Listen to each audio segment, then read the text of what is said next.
Let's go over pre-workout shakes and blood flow restriction training. These are two things that I do all the time. I think it is important to have some type of pre-workout shake before you're working out if you're doing hard workouts. If you're just doing like cardio or like fasted cardio or something like that, obviously not. But when I do my resistance training workouts, I do like to have a pre-workout, intra-workout protein shake, and I'll tell you exactly what I recommend. And then I also love, I know I've talked about this in the past, I love blood flow restriction training where you lift light weights, you occlude the limb, and you pump the body up. Great for rehab, great for putting on muscle without putting too much stress on your joint. Because as you guys know, I'm really banged up. Rode dirt bikes as a kid, surfed all over the world, skateboarded everywhere. I was a little bit more one of those extreme athletes, so I've broken bones and herniated disc, and I'm so banged up. And I can pretty much do just about everything I want, and I really love blood flow restriction training. It's really helped me with my joints, and you get a great workout with very, very light weights, which I really like. So let's talk about pre-workout shakes. I mean, there's a few things that you really want in your pre-workout shake, and it could be sometimes how I like to do it is maybe I'll start drinking it 30 minutes before a harder resistance training type workout, sometimes even a HIIT type workout where I'm pushing myself somewhat hard. You want protein in it for recovery and for protein synthesis. You want something that's going to increase nitric oxide. So nitric oxide is like a naturally occurring molecule that's great for blood flow.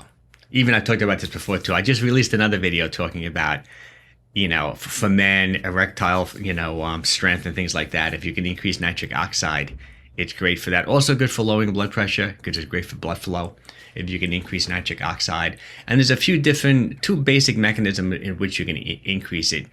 Either taking a non-essential amino acid, L-Citrulline, which I'll talk about more, or you can eat foods that are high in nitrates, which convert to nitric oxide. So that's what we're going to talk about in this pre-workout shake. Those are two things that I want to accomplish. Protein, increasing nitric oxide.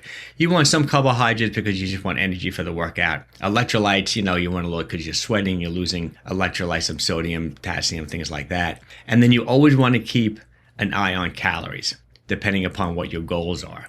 Obviously, if you're looking to maintain low body fat levels, you always want to look at how many calories you're taking in. So you wouldn't want to necessarily do a pre-workout shake or intra-workout shake that's really high in calories. Whereas my son, like for example, he's like always bulking. My son, he wouldn't be concerned about calories. He's a young guy. He wants to put on muscle. So let's talk about what I really like. First thing, you do want, in my opinion, a complete source of protein. So you want all the 9 essential amino acids.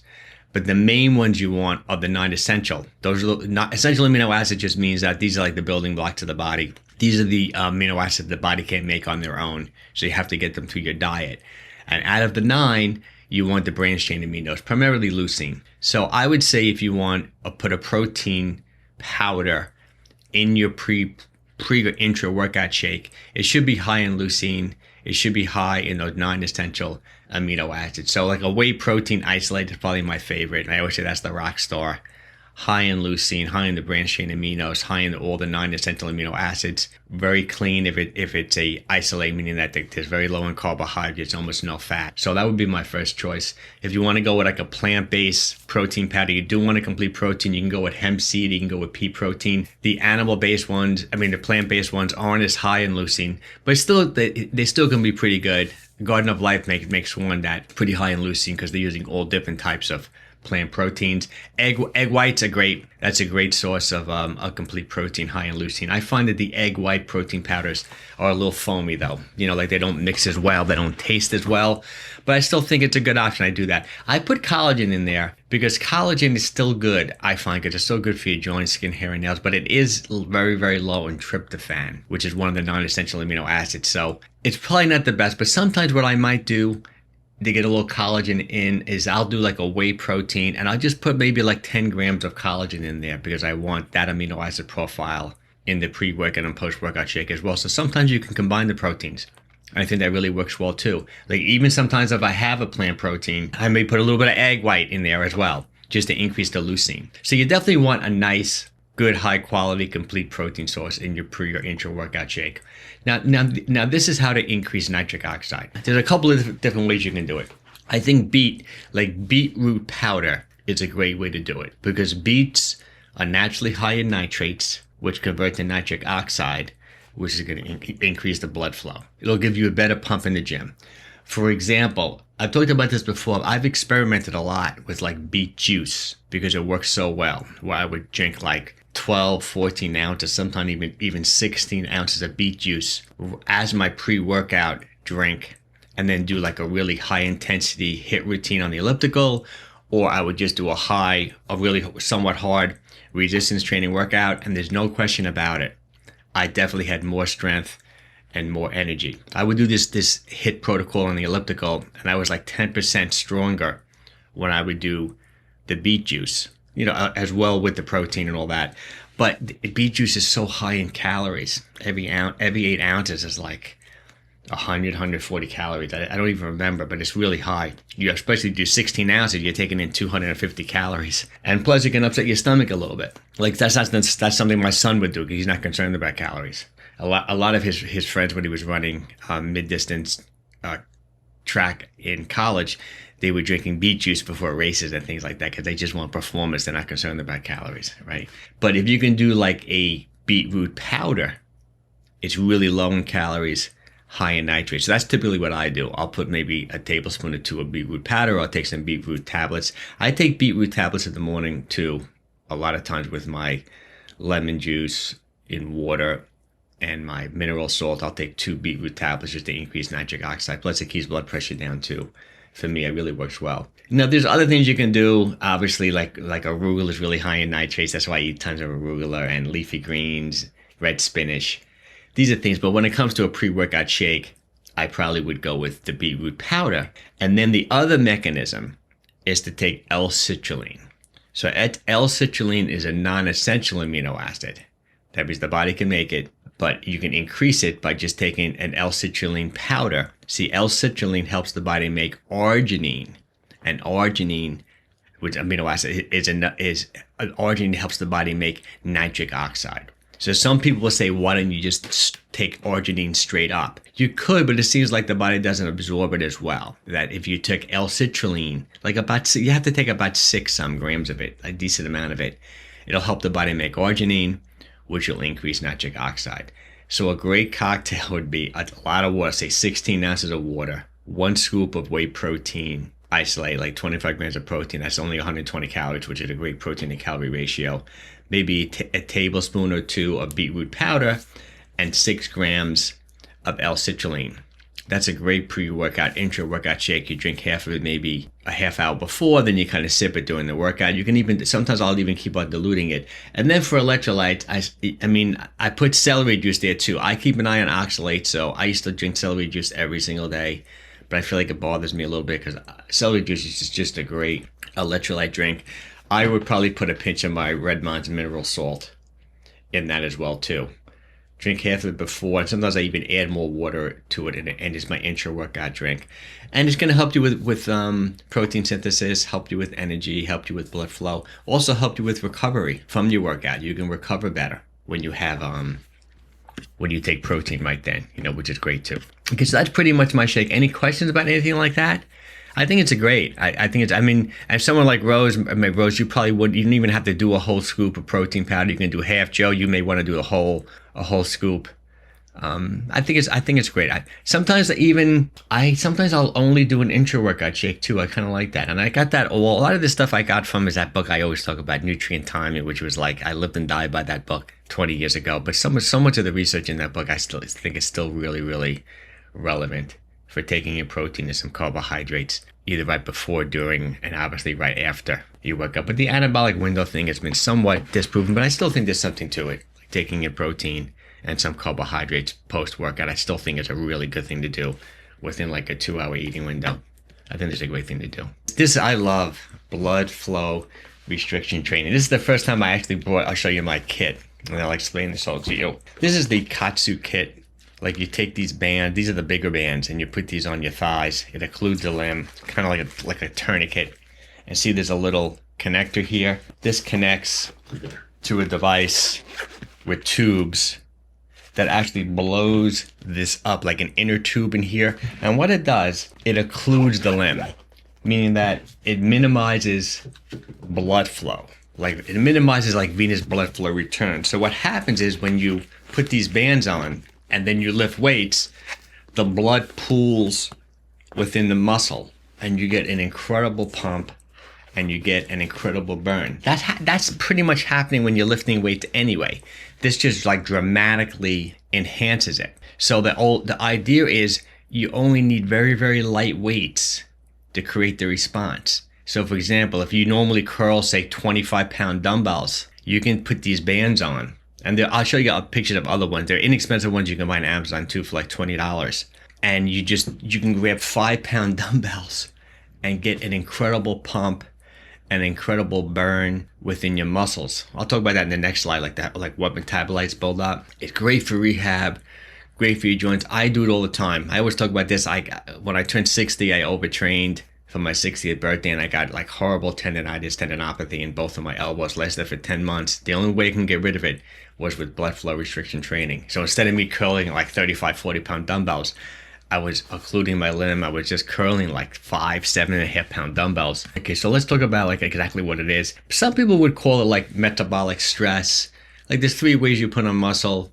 Muscle tension, you lift weights, you create tension, you train heavier, harder. That's one way. Then there's muscle damage. You make those little microscopic tears in your muscles. And the third way to put on muscle, maintain muscle, is metabolic stress, I think is one of my favorite ways of training, especially when you're older. I would call it like pump training. You pump the muscle up, create a low oxygen environment. You train for the burn, you train for the pump. So what happens when you occlude the limb? Let's say you took those bands I just showed you, you put them on your upper arm, you're doing some bicep curls, you're going to get that pump and that burn pretty quickly. And people think lactate is what causes the burn. Lactate is a little bit more of a buffer. It is a metabolite. There's other metabolites too, but the big ones are hydrogen, the hydrogen ions. That it creates like an acid, like a low pH state. And that acid, that's the burn you're feeling. And lactate can be somewhat complicated. It's kind of like a fuel for the body, for muscles too. Good for hypertrophy, good for protein synthesis. But that burn you're feeling is mostly the hydrogen, or just think of it as a low oxygen, high acid state. So for example, if you're doing curls, instead of having to take those heavier dumbbells and get the pump and the burn, you can create that same environment with blood flow restriction training with extremely light weights, which is really good for your joints. A great way to put on muscle without too much stress to your joint. Excellent for rehab. Another friend of mine, I haven't seen him in a while. It's funny, we just went to the Memorial Day parade and I ran into him and he says, "Oh, Mike, I got this like chronic Achilles tendonitis." And I was telling you ever hear of blood flow restriction training? He says, "Yes, actually I bought a system." And I said, "Well, where are you putting it?" He said, "Oh, I'm putting it on my thighs and I get on the bike." I said, I probably wouldn't do that. I said, I would occlude below the knee and really let the blood pool in your calf and your Achilles.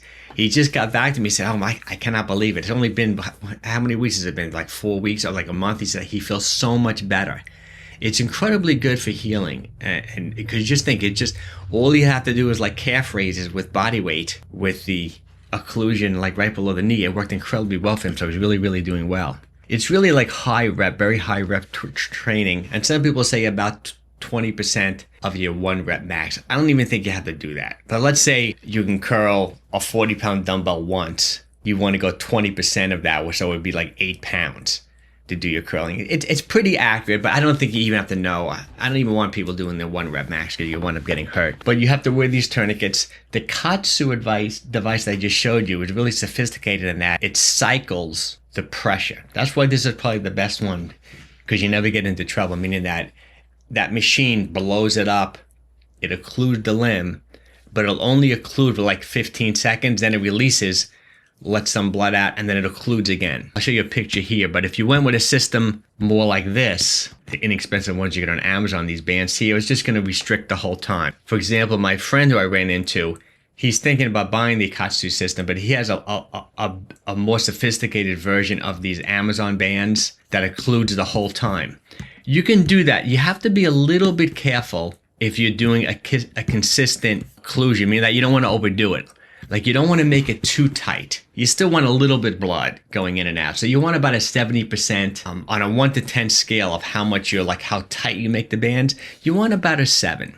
And there are ways to make sure that's right. Like if you're doing it for your arms, they call it capillary refill. You can look at like the meaty part of your hand. You can press down And then when you remove your finger, you want that white spot to come back pretty quickly within a couple of seconds. If you press down and it still stays white, you probably have the bands too tight. And it can get confusing, blood flow restriction training, because it's really uncomfortable when you're pumping up and you're getting that burn. So some people feel, oh, am I hurting myself? I've read so much research on it.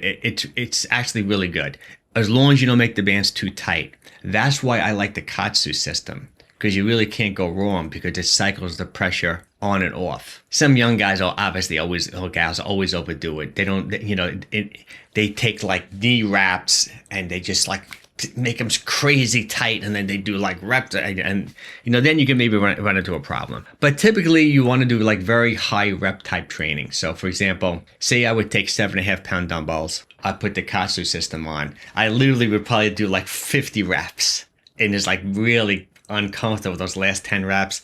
Then I'd rest a minute, then I'd do like 25 reps. Rest a minute, do 25 reps. It's really great. I love it. Plus too, I have, my bad knee. I always talk about my bad knee. Great for knee rehab, like a leg extension or leg press with these bands on your upper thighs. I think it's great. Just body weight squats, body weight lunges. Great thing. This is a little heavy though to take on vacation.